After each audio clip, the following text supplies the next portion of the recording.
ಮಳೆಗಾಲ ಆರಂಭವಾಗುತ್ತಿದ್ದಂತೆ ಕರಾವಳಿಯಲ್ಲಿ ಅರಬ್ಬಿ ಸಮುದ್ರ ಪ್ರಕ್ಷುಬ್ಧಗೊಂಡು ಅಬ್ಬರ ಹೆಚ್ಚಾಗ್ತದೆ. ಅಪಾಯಕಾರಿ ಅಲೆಗಳು ದಡವನ್ನ ಅಪ್ಪಳಿಸುತ್ತದೆ. ಅಪಾಯವನ್ನ ತಪ್ಪಿಸಲು ಸಮುದ್ರಕ್ಕೆ ಇಳಿಯುವುದಕ್ಕೆ ನಿರ್ಬಂಧ ವಿಧಿಸಲಾಗುತ್ತದೆ. ಉಡುಪಿ ಜಿಲ್ಲೆಯ ಮಲ್ಪೆ ಬೀಚ್ನಲ್ಲಿ ಮುನ್ನೆಚ್ಚರಿಕಾ ಕ್ರಮವಾಗಿ ತಡೆಬೇಲಿ ಹಾಕಲಾಗಿದೆ. ಪ್ರವಾಸಿಗರಿಗೆ ಸಮುದ್ರಕ್ಕೆ ಇಳಿಯುವುದನ್ನು ನಿಷೇಧಿಸಲಾಗಿದೆ.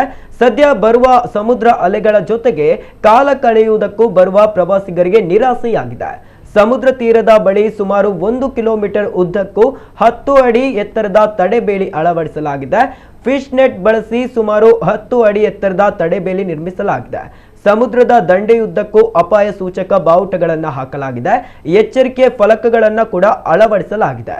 ಸೆಪ್ಟೆಂಬರ್ 15ರ ತನಕ ಪ್ರವಾಸಿಗರಿಗೆ ಮಲ್ಪೆ ಬೀಚ್ ಸಮುದ್ರಕ್ಕೆ ಇಳಿಯುವುದಕ್ಕೆ ನಿರ್ಬಂಧ ವಿಧಿಸಲಾಗಿದೆ.